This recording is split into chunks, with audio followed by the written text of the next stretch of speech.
How to change your Snapchat Bitmoji gender.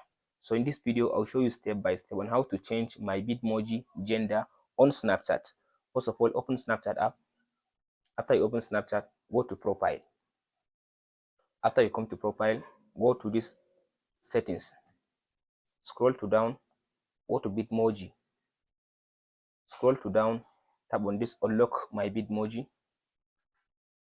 Go to remove. So go to create my avatar. So from there you can select the gender. I'll go with female. After you select the gender, go and customize the avatar. So just go and customize it. Follow all this information just to customize it. So like paste. After you finish customizing the avatar like this, now tap on the save button. You can tap on this save again. So from there now you can just go ahead and choose like outfit from this section. So after just you finish selecting all your outfit and all the information about your avatar, you can tap on the save button, save again. So now if I go back to my profile, here is the, as you can see now, information about it. Go and select all the fits and tap on the save button. So now here is my avatar. Now if I go back, here is my avatar. Please like and subscribe.